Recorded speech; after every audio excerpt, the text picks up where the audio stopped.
주님 모십니다. 예, 우리 사랑하는 성도님들과 같이 인사를 나누도록 하겠습니다. 우리 서로 옆에 분들, 앞에 분들 보시겠습니다. 주님의 이름으로 환영하고 진심으로 축복합니다. 우리 하늘까지 함께 가는 우리 성도님들 되시기를 간절히 바라겠습니다.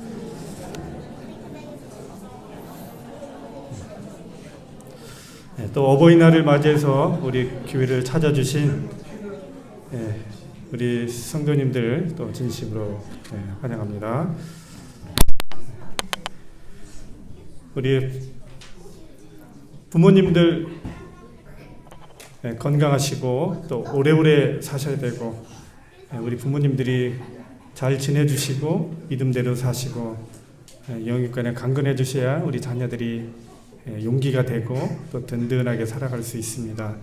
우리 부모님들 건강하셔서 또 교회를 위해서 또 우리 성도들을 위해서 기도 많이 해주시는 우리 교회 어르신들 되기를 간절히 소망합니다.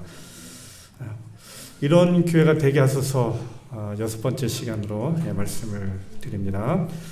오늘 제목은 사랑하는 교회, 성도, 또 사랑받고 칭찬받는 교회와 성도라는 제목으로 말씀을 드리고자 합니다.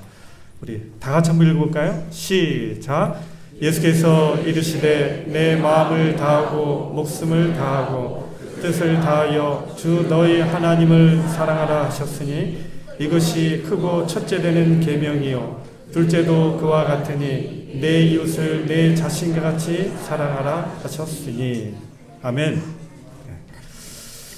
이 선교적 대강령의 말씀은 오늘 우리에게 주시는 가장 큰 명령이 됩니다. 우리 교회와 성도들은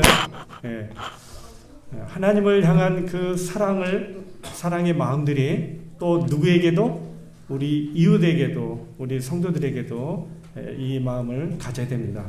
우리가 이 명령을 가지고 우리 지역사회와 우리 주민들을 사랑해야 되고 적극 실천해야 합니다. 맞습니까? 예. 오늘 이 선교적 대사명을 실천하는 우리 성곽교회 성도님들이 되어주시기를 간절히 소망합니다. 제가 선교적 교회에 대해서 계속 말씀을 드리는데요. 가장 중요한 이 선교적 소그룹, 영적 친교 중심의 교회를 우리가 만들고 그 다음에 해야 될 일이 뭐냐면 우리 지역 주민들을 위하여, 마을을 위하여 우리 교회가, 우리 성도들이 제가 목회를 해야 되는 것입니다.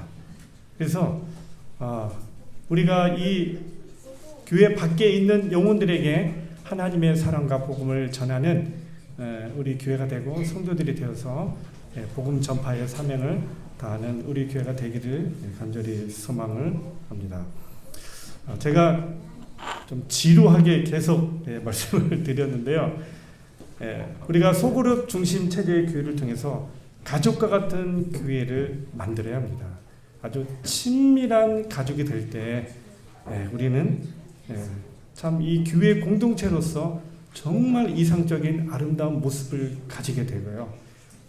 교회를 내 집처럼, 내 가정처럼 생각하며 우리가 살게 됩니다. 그 다음에 우리는 교인 만드는 교회가 아닙니다. 교회 숫자가 늘어나고 교인 수가 많아지고 교회 건물이 큰 교회가 아니라 모든 교인들을, 모든 초신자들을 제자로 만드는 때까지 우리가 교회를 만들어야 됩니다. 그렇게 하기 위해서는 이 대그룹 중심의 교회를 가지고는 어렵습니다. 소그룹 중심 체제의 교회가 된다면 우리 모든 성도들이 제자가 되고 제자를 삼는 그런 시스템이 만들어지게 됩니다.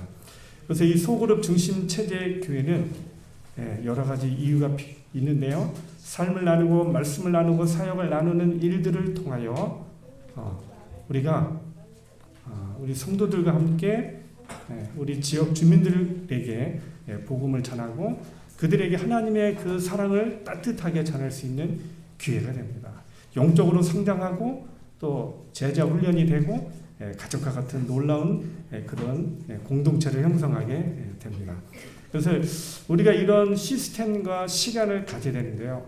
이 안실학교와 또 이 안교 소그룹을 통하여 우리가 이런 시간들을 좀 가져야 되겠습니다. 그래서 제 생각으로는 제안입니다. 아직 확정된 건 아니고요. 우리가 안실학교를 지금 9시 40분, 9시 50분에 시작하고 있는데 9시 반으로 다시 돌아갔으면 좋겠습니다. 그렇게 해주실 수 있겠습니까? 제가 새벽 기도 좀 많이 하고 다시 질문을 좀 드리도록 하겠습니다. 어떤 교회는 안실학교를 9시에 시작해요. 제가 베트남에 교회 성도님들과 해외여행을 구도자들과 함께 갔는데 다낭에 갔습니다. 이 베트남은 공산주의 국가로서 이 공산당이 허락하지 않는 교회는 예배를 드리면 지하교회가 됩니다. 불법교회가 됩니다. 근데 이 다낭에 우리 재림교회 안식일교회가 공산당으로부터 허가를 받아서 운영하는 교회가 있습니다. 그래서 이제 그 교회를 저희가 찾아갔죠. 그래서 이제 9시 반인 줄 알고 갔더니 예배가 8시에 시작해서 10시 반에 끝나더라고요. 그래서 저는 9시 반에 가서 12시에 가서 점심 얻어먹는 줄 알고 딱 갔는데 그래 가니까 9시 반인데 택시 타고 정말 어렵게 찾아갔는데 10시 반에 끝나가지고 1시간 이렇게 예배를 드리고 나왔던 생각이 듭니다. 이렇게 예배 시간이 좀 다르지만 저희도 이 9시 반부터 이 안식학교를 통하여 이 안교 소그룹을 통하여 우리가 이 제자 훈련 또 양육 영적 성장을 이룰 수 있는 이 시스템을 우리가 잘 갖춰서 또 이것을 정말 활용을 잘해서 우리 교회가 좀 앞서가는 좀 새로운 변화를 그런 교회가 되기를 간절히 소망합니다. 이제 제가 이렇게 처음부터 너무 일을 하면 목사님 오시자마자 너무 급하게 일을 하지 않냐, 목사님 너무 서두른 거 아니냐 이런 감도 좀 들을 수 있습니다. 그런데 제가 1년 후에 하게 되면은 이미 저도 교회에 어떤 적응하게 되면 저도 타성에 빠질 수 있어요. 우리 교회는 이런 상황이구나, 이게 잘 안 되는구나, 이거 했다가는 참 어렵겠구나. 거기에 제가 타성에 빠지게 되면 추진 동력을 제 스스로 잃어버려요. 그래서 하여튼 교회에 대해서 여러분들에 대해서 잘 모를 때 빨리 해야 됩니다.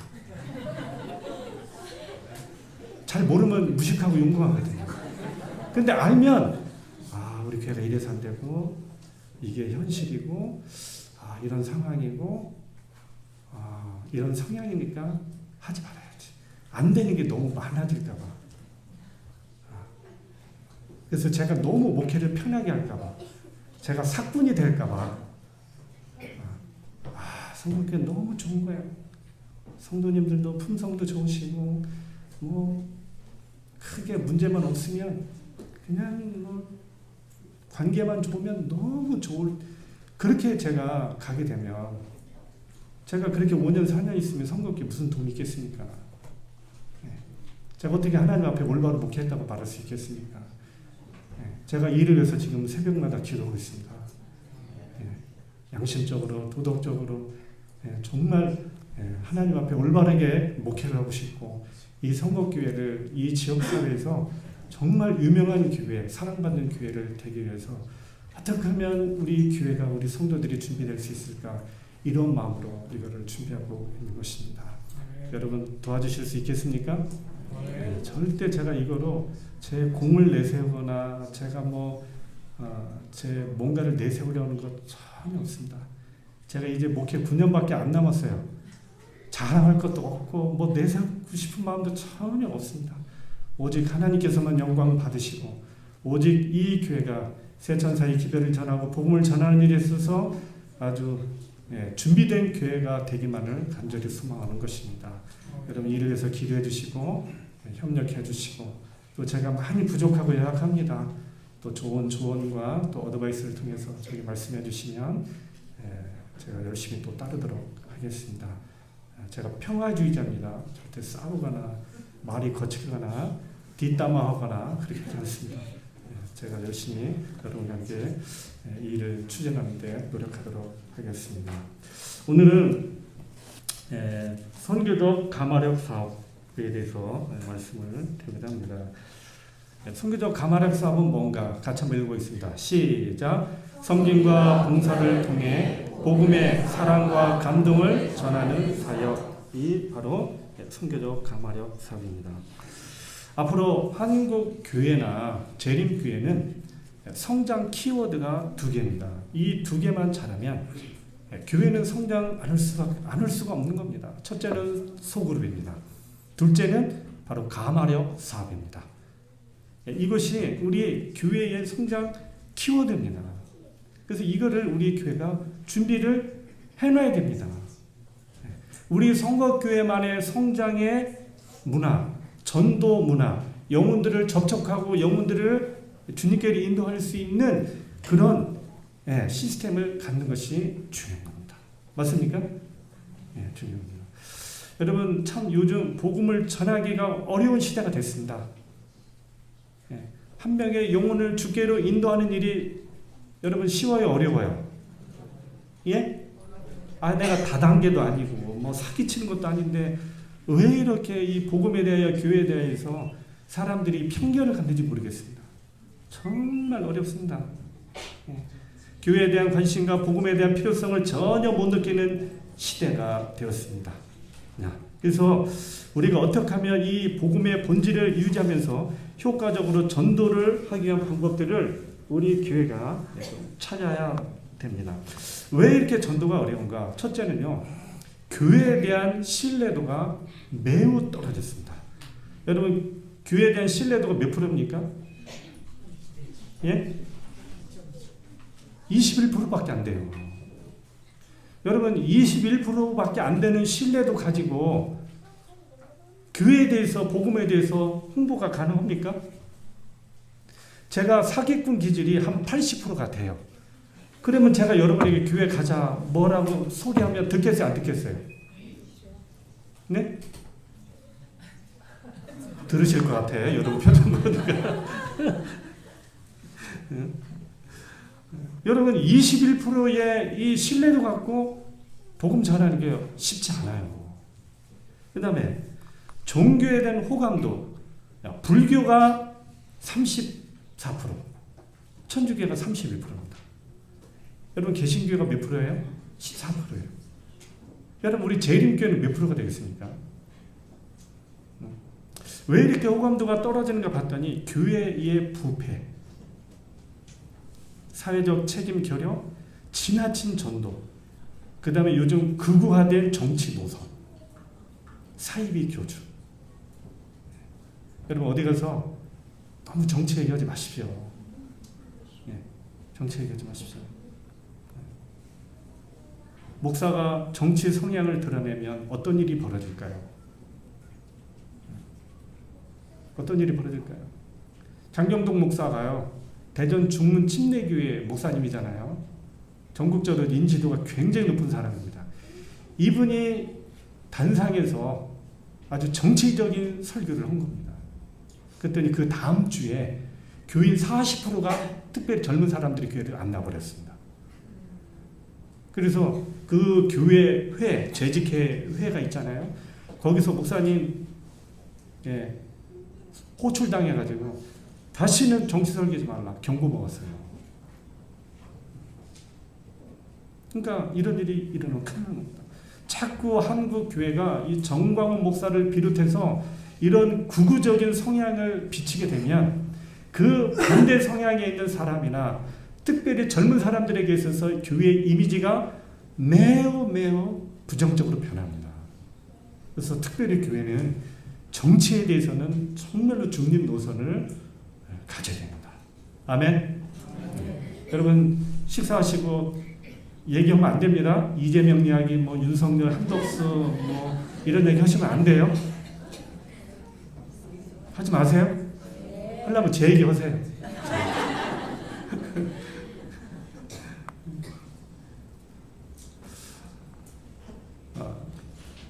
요즘 우리 대한민국 3만 불 시대를 1인당 국민소득이 3만 불이 넘었습니다. 이게 무슨 얘기냐면 한 1인당 국민소득이 1년에 한 4천만 원 정도가 된 겁니다. 이러면 선진국에 들어가는데 1년에 만불 시대가 되면 복음에 대하여 교회에 대한 관심도가 떨어집니다. 먹고 사는 게 중요하니까. 3만 불 되면 이제 살만해지는 거예요. 교만해지는 겁니다. 여러분 제가 만약에 재산이 한 300억, 좀 약하다. 한 3천억 정도 돼봐요. 제가 여기 있겠습니까? 없겠습니까? 예? 없어요. 그 돈 다 쓰고 죽어야지 왜 제가 여기 있겠습니까? 사람이 돈이 많아지면 급속도로 세속화에 빠지게 됩니다. 예. 교육 수준이 상승이 돼가지고 어떤 일이 벌어져요? 비판적인 사고와 과학적인 사고로 종교에 대한 믿음을 의미를 품게 되고 또 개인의 자유와 독립성이 또 증가가 되는데 이러다 보면 종교적인 규범, 종교적인 규율에 대해서 반대하는 성향이 드러나게 됩니다. 경제력이 증가하면 다양한 문화와 가치관이 교류하게 되는데 다양한 가치관도 존중받아야 돼요. 그리고 과학적인 발전으로 인해서 종교적인 설명보다는 과학적인 설명이 더 타당하다고 느껴지게 되고 또 소수의 의견들, 인권, 평등, 성소수자, 동성애, 페미니즘 이런 것들이 자꾸 득세하다 보니까 이 소득 증가는 복음에 대하여 그렇게 좋지 않은 영향을 끼치게 되는 겁니다. 이 세속화는 정말 무섭습니다. 종교에 대한 무관심이 오게 되고요. 이 물질주의에 대하여 관심이 높아지고 또 명목상의 교인들이 늘어나게 됩니다. 환난과 핍박이 일어나면 교인들의 믿음이 더 순수해져요. 더 뜨거워지고 더 간절해집니다. 없는 믿음도 생겨요. 한 명 죽어봐요. 막 더 똘똘 뭉치게 되고 더 믿음이 뜨거워져요. 그런데 이 세속적으로 경제력으로 이게 늘어나게 되면 믿음이 더 떨어지게 되는 겁니다. 교회 이탈하는 사람들은 무교가 증가하게 되고요. 이 교회가 사회에 대한 영향력 행사를 하지 않게 됩니다. 근데 반면에 또 뭐도 있냐면 그 속에서 진정한 신앙과 복음을 갈망하는 사람들이 생기게 됩니다. 많지는 않지만. 다양한 선교 방식이 개발이 되고요. 삶의 중심 관계 전도가 또 활성화하게 됩니다. 기독교가 참 이것 때문에 욕을 많이 먹었습니다. 80년도, 90년도. 예수, 천당, 불신, 지옥. 아주 저것 때문에. 예전에 제가 이 대전 동부 고속버스 터미널, 복합터미널 가보면 이 팻말 들고 앞에 서고요. 교인들이 뒤에 한 50명 따라다니면서 예수, 천당, 불신, 지옥, 대전역, 대전 복합터미널 이랬습니다. 이게 70년대, 80년대는 통했어요. 근데 지금 이렇게 하면 어떻게 될까요? 개독교가 됩니다. 개독교. 전도도 뭡니까? 총력 전도, 침투 전도. 전도 당하는 사람들은 기분이 굉장히 안 좋습니다. 완전히 전투 태세로 막 달려드니 전도도 무슨 전도? 진돗개 전도. 한 번 물면 안 눈다는 전도. 고구마 전도는 뭐예요? 한 놈만 제대로 건지면 줄줄이 건진다고 해서 이 정도. 집집 방문, 영적 추수. 이런 개념들이 참 좋지 않게 여겨지는 겁니다. 이런 결과로 이런 현상들이 생기는 겁니다.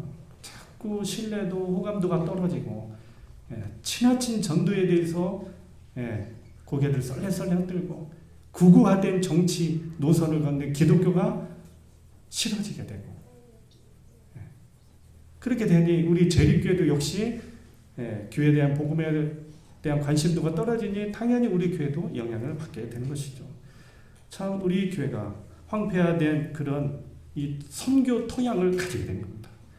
이곳에 이런 토양에다가 아무리 열심히 일하고 아무리 거름주고 아무리 좋은 종자 아무리 심어보세요. 나겠어요? 안 나겠어요? 예? 안 나요. 안 나요. 산성화된 우리 선교 토양을 우리가 먼저 이 토양을 우리가 가꾸고 이 토양을 잘 만들어 놔야 그 다음에 우리가 복음의 씨앗을 심을 수 있게 되는 겁니다.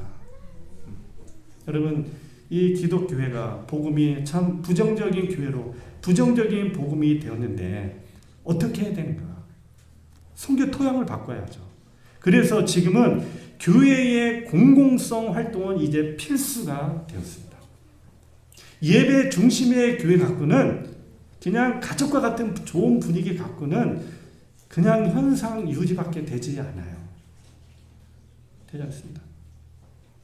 여러분, 이런 위기를 극복하기 위하여 교회가 교회답고 성도가 성도가답고 목사가 목사다운 그런 선교 태양이 우리가 먼저 이뤄야 된다는 겁니다. 여러분, 우리가 선교적 교회가 되기를 간절히 소망합니다. 같이 읽겠습니다. 시작. 사랑과 복음으로 지역사회 안에 지역사회로 향하는 지역사회와 함께하는 교회. 이게 바로 선교적 교회입니다. 우리만 구원받고 우리만 분위기 좋고 우리만 구원받으면 우리만 분위기 좋으면 무슨 의미가 있습니까? 우리가 지역사회와 지역 주민들과 정말로 이들과 좋은 관계를 통하여 칭찬받고 사랑받는 좋은 교회가 될 때 많은 영혼들이 이 교회를 찾게 되는 겁니다. 그러면서 이 구원받는 숫자가 날마다 더하는 그런 교회 모습을 우리가 가져줘야 된다는 겁니다. 여러분, 기독교가 어떻게 갑자기 전 세계적인 교회로 자리 잡을 수 있었을까요? 로마의 한 변방 국가 이스라엘 민족에서 시작한 이 예수 운동이 어떻게 3세기 만에 서구 세계를 지배하는 전 세계 가장 최고의 종교 세력으로 자리 잡을 수 있었을까? 이 글을, 이 책을 로드니 스파크라는 사람이 이 책을 썼습니다. 이 사람은 종교 사회학자인데요, 교인이 아닙니다. 기독교 신자가 아닙니다. 완전히 이 무신론자 입장에서, 이 사회학자 입장에서 이 기독교가 오늘날 왜 이렇게 전 세계적인 교파가 되었는가, 이거를 연구한 사람입니다. 기독교가 발전하고 부흥한 그 내용들을 기록을 한 겁니다. 참 괜찮은 책이죠? 이 책 참 읽어볼 만한 책입니다. 그 이유가 있습니다. 그 이유는 특별히 이 기독교가 로마 제국의 그 당시 제일 큰 전 세계를 제패한 국가에서 특별히 성공을 하였는데 그 이유가 뭔가? 약 100년의 기간 동안 예수님 이후, 사도 바울 이후 로마 시대 때 기독교 인구는 약 6%밖에 되지 않았습니다. 그것도 주로 어디에? 이스라엘과 가나안 주로 그쪽에 많았죠. 기독교 인구가 그렇게 많지 않았었을 때 이 기독교가 성장하고 부흥하게 된 기회가 있었는데 AD 100년에서 300년, 약 이 200년에서 300년 사이에 이 로마에 두 번의 큰 전염병이 있었습니다. 역병이 돌았습니다. 코로나보다 더 센 전염병이 돌았던 겁니다. 그래서 한 번은 AD 165년에 15년 동안 전염병이 돌았습니다. 여러분, 우리가 코로나 2년 도는 것도 힘들었잖아요. 15년 동안 전염병이 돌았고 251년에는 또 역시 15년 동안 전염병이 돌았습니다. 하루에 막 5천 명이 죽었고 일주일에 3만 5천 명이 죽었습니다. 코로나로 이렇게 죽었으면 어떻게 됐을까요? 난리 났죠. 그 당시 인구가 100만 명입니다. 100만 명인데 일주일에 3만 5천 명이 죽었다. 어마어마하게 죽은 겁니다.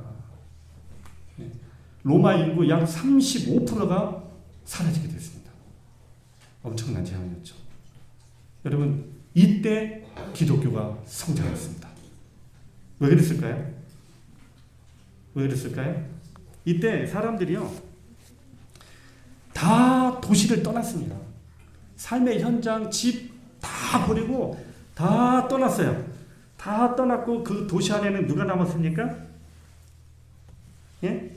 전염병에 걸린 사람들만 다 남은 거예요. 가족 버리고 자식 버리고 부모 버리고 다 떠났어요.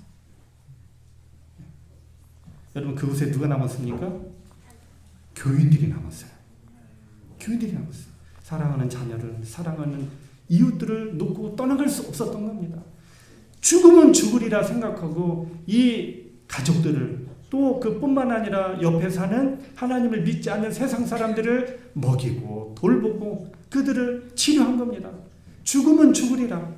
어차피 죽으면 나는 어디 간다?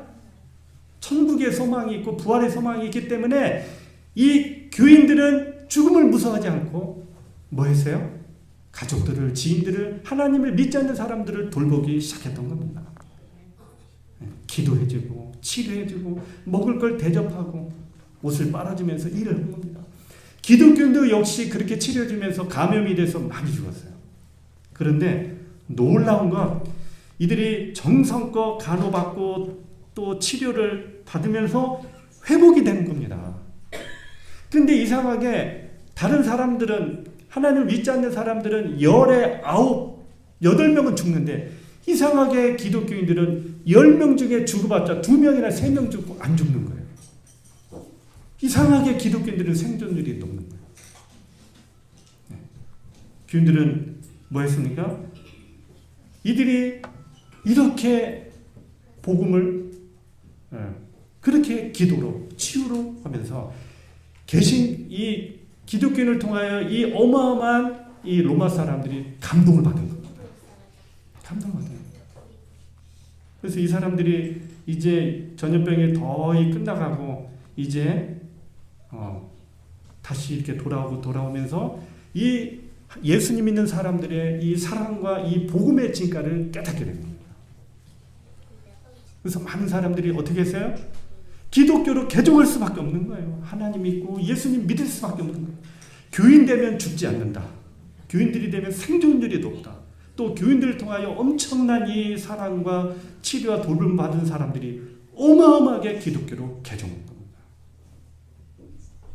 여러분, 완전히 이 로마가 거의 어마어마한 그 인구의 70%, 60%가 기독교인이 되어버린 겁니다.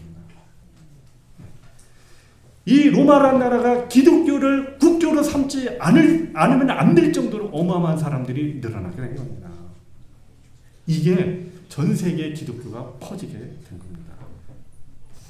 여러분, 우리 교회도 이런 모습을 가져야 되겠습니까? 가져야 되는 겁니다. 같이 읽겠습니다. 시작. 진정한 전도는 사람들로 하여금 사랑과 용납을 경험하도록 하며 우리의 주님께 매력을 느끼도록 하는 것이다. 사랑과 능력의 예수님이 우리 안에 계실 때 그분은 우리를 통하여 다른 사람들에게 자유롭게 그분 자신을 나타내신다.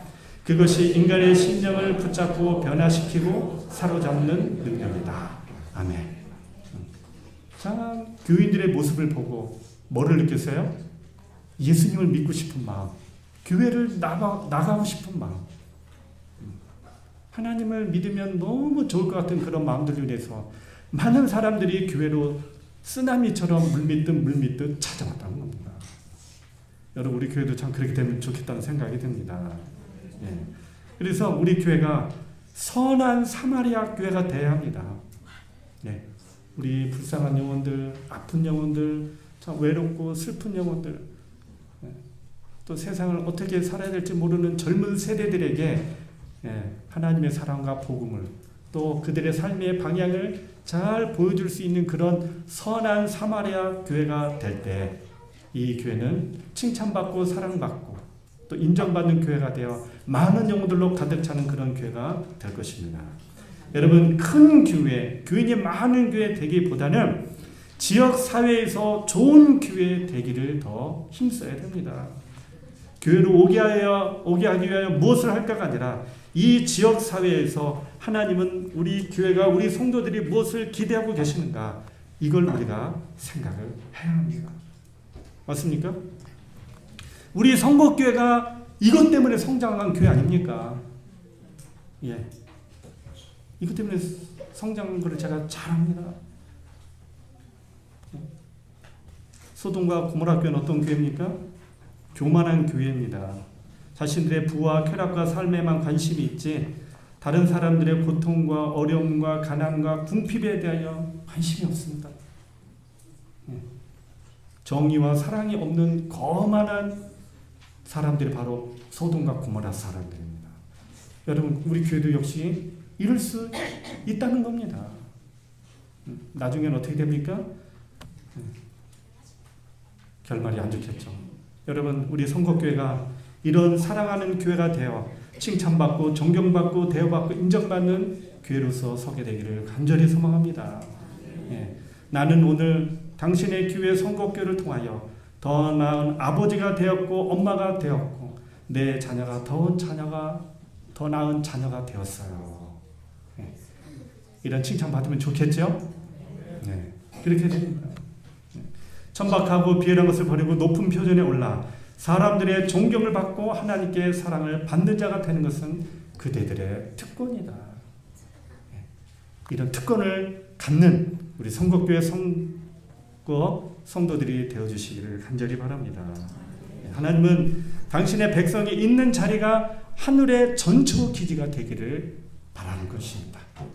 교회에서만 예배, 교회에서만 성도가 아니라 오히려 집에서, 가정에서, 마을에서, 이웃에게서 우리가 더 교회가 되고 예배가 되어야 한다는 겁니다.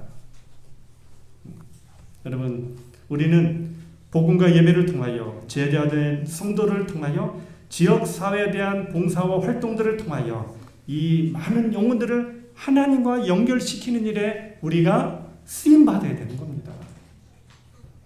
이렇게 해주시겠습니까? 네. 그래서 우리가 이런 가마력 센터를 그래서 교회가 가지게 되는 겁니다. 사람들을 하나님과 연결시키기 위하여 우리가 각종 가마력 사업과 센터를 운영하는 겁니다. 우리가 가마력 사업하는 주된 목적은 이겁니다. 우리의 복음을, 우리의 교회를 주목하게 만드는 겁니다. 도대체 저 교회가, 저 성도들은 어떤 사람들이고 어떤 교회이길래 이렇게 우리들을 사랑하고 섬겨줄까? 주목하게 만들어야 합니다. 여러분, 이 가마력 사업은요 5가지가 있습니다. 5가지. 첫째는 건강, 둘째는 복지, 셋째는 가정, 그 다음에 교육, 뷰티입니다. 원래는 4가지였는데 제가 5번째는 만들었어요. 5번째는. 여러분, 건강 사업 중요하죠? 그렇죠? 네. 건강 복지는요, 건강은 모든 세대에게 다 필요하고 또 복지는 우리 노인들과 또 사회적 약자에게 아주 도움이 되는 사업입니다. 그 다음에 가정과 교육은 누구에게 도움이 될까요? 누구에게? 젊은 세대들에게 도움이 됩니다. 예. 교육에 대해서, 가정에 대해서 교회가 좋은 그런 사업들을 펼치면은요, 젊은 세대들이 뭐 해요? 교회에 오고 싶어지는 겁니다. 지금은 흑백 논리가 약해졌어요. 진리, 2단, 3단 이런 게 없어요. 예. 교회가 좋으면, 도움이 되면, 교회가 나에게, 우리 자녀에게 도움이 되면 엄마들은 교회 보내요, 안 보내요? 교회 보냅니다. 필요 없습니다. 예. 흑백 논리 이런 게 필요 없어요. 그래서 이 가정 교육은요, 젊은 세대들에게 굉장히 호소가 됩니다. 제가 특별히 이 가정과 교육에 관심이 많습니다. 그 다음에 뷰티 사업은 뭘까요? 예? 여성들을 위한 겁니다. 그래서 얼굴 피부 마사지, 점 빼기, 눈썹 문신, 그 다음에 두피 문신, 이런 것들이 도움이 됩니다. 그래서 이 5가지 영역을 가지고 우리 지역을 보면서 이걸 우리가 해야 되는 겁니다. 살펴야 되는 겁니다. 선거교회가 1992년 11월 14일에 조직 예배를 드렸고 92년 11월 17일 날 구상의 집사님 때 그 당시에서 첫 예배를 드렸습니다. 그리고 2012년도에 박철수 목사님을 모시고 비전위원회 준비위원장 김종만 장로님 이렇게 돼 있어서 조직이 되면서 사랑 나눔 복지센터가 2009년 1월에 개원이 됐습니다. 그래서 우리 이 선거교회가 오늘날 이렇게 된 겁니다. 한국 안에 이렇게 4개의 복지센터를 가지고 교회를 운영하는 교회는 대한민국의 선거교회밖에 없습니다. 정말 대단한 교회입니다. 한 분의 목사님과 몇 분의 장로님께서 이 비전을 통하여 선거교회를 이렇게 만들어 주셨습니다. 주간보센터, 방문요양센터, 장애인활동지원센터, 지역아동센터 이 4 복지센터는요 완전히 영혼의 양식장이 되어주는 겁니다. 우리 지역아동센터에서 어린이들이 안식일 날마다 6명에서 10명이 오게 됩니다. 어디서 이렇게 어린이들을 이렇게 데리고 올 수 있습니까? 이 아이들의 어머니는 또 뭐예요? 또 이 아이들이 교회를 오면서 자동적으로 교회와 어머니들이 연결이 되는 겁니다. 이를 위해서 우리 황민희 센터장님, 우리 이나랑 사모님, 송현남, 기르나 우리 두 선생님이 얼마나 열심히 아주 헌신적으로 잘해주시기 바랍니다. 저도 거기 가서 아이들하고 사귀려고 열심히 노력합니다. 이름 거의 다 외우고요. 아이들하고 아주 친밀하게 놀고요. 밥도 얻어먹고 잘 지내고 있습니다. 영혼의 아주 황금어장입니다. 황금어장입니다. 이런 방문요양이라든지 이 주간보센터 아주 정말 유용한 이 영혼의 양식장이 되어주는 겁니다. 여러분 우리가 어디 가서 생짜배기 영혼들을 얻어다가 침례를 주고 말씀을 전합니까? 우리에게는 좋은 영혼의 양식장을 이렇게 가지고 있는 겁니다. 여러분 우리에게 큰 복이죠? 이걸 잘 활용해야 되겠죠? 이 센터 종사자들에게만 맡기지 마시고요. 우리 성도님들도 이 일에 같이 협력해 주시고 기도해 주시고 같이 활동을 해 주셔서 이 영혼의 양식장에 더 활용이 되어서 우리 교회 많은 영혼들을 주님께로 인도하는 또 교회를 찾게 만드는 우리 모두가 되기를 간절히 소망합니다. 온 교회가 함께하는 마을 목회 하나님의 진정한 사랑으로 마을을 품고 세상을 살리는 우리 선거교회가 되기를 정말 소망하는 겁니다. 여러분 이 영혼 구원은요 제가 이렇게 보니까 3년에서 10년 사이에 영혼들이 맺히게 됩니다. 지속적으로 하는 게 굉장히 중요해요. 여러분 과일나무도 심으면 바로 열매가 납니까? 저는 성격 급해가지고요 바로 심고 바로 나는 줄 알았더니 3년 기다려야 된대. 3년 동안 힘들더라고요. 기다리는데. 여러분 과일나무도 하나 심으면 3년부터 열리게 되는데요. 10년 사이에 많은 영혼들의 열매가 맺히게 됩니다. 그래서 이 과일나무 하나 심고 3년 동안 정성껏 돌봐야 합니다. 그래서 우리 소그룹들이 뭔가 사역을 하나 정하게 되고 뭔가 전도를 하게 되면요 3년 동안 최대한 유지하고 잘 가꾸고 수정하고 바꾸고 해서 좋은 사역들을 좋은 전도들을 해내야 됩니다. 그러면은요 영혼의 열매가 맺히게 되는 겁니다. 여러분 교회는 제자들이 했던 것처럼 사람들의 신체적, 정신적, 사회적, 영적 필요를 충족하기 위하여 지역사회 활동에 대한 계획이 있을 때 교회가 성장한다고 장로 요람에 나와 있습니다. 여러분 일에 대한 비전을 가져주시기를 간절히 소망합니다. 찾아가고 찾아오게 만드는 그런 가마력 사업, 선한 사마리아 교회 사업 이런 일들을 우리 선거교회가 잘해주시기를 간절히 소망합니다. 여러분 이 말씀을 들으니까 막 가슴이 흥분되지 않습니까? 네? 흥분돼야 안 돼요.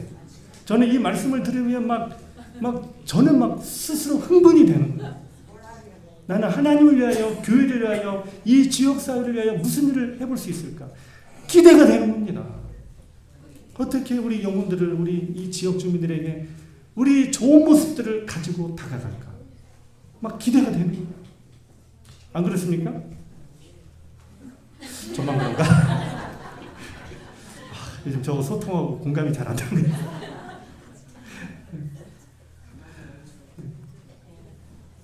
제가 다음 시간에 신단교회에서 했었던 이 경험을 제가 한번 말씀해 드리고자 합니다. 오늘 말씀을 마치면서요, 우리 두 분씩 한번 짝을 줘볼까요? 오늘 말씀을 듣고 은혜 받은 내용들, 깨달은 것들, 결심한 바들이 있으면 좀 서로 좀 나눠보도록 하겠습니다. 특별히요. 특별히 우리 교회가 이 지역사회의 필요를 채워주는 사역을 실시한다면 어떤 걸 하면 좋을 수 있을까 서로 좀 나눠보시면 좋겠습니다. 우리 두 분씩, 꼭 세 분씩 여러분들과 대화를 나눠주시겠습니다. 어느 분이 대표 한 분 말씀해 주실까요? 저거 눈 안 마주치시는 분, 우리 박희선 형님께서 마이크 좀 주십시오.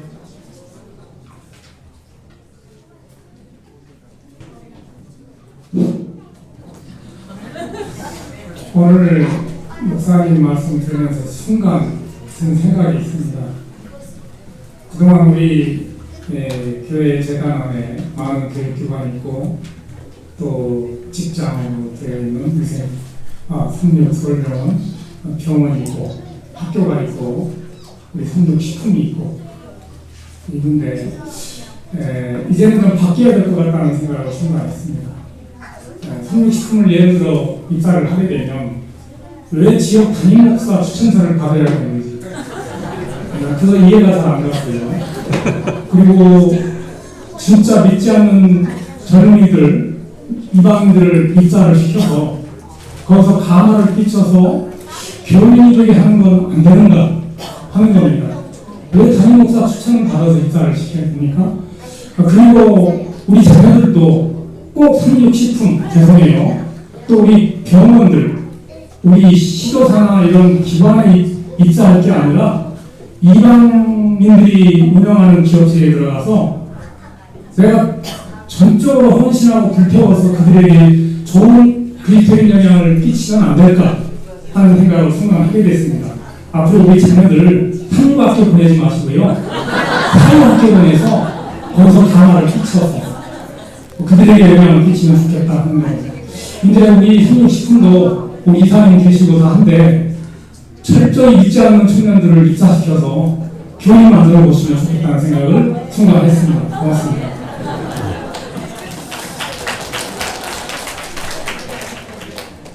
제가 연합회장님께 말씀드리겠습니다. 네, 우리가 사랑하는 교회, 사랑하는 성도가 되어 사랑받는, 칭찬받는 성도가 되길 바라면서 오늘 말씀을 마치겠습니다.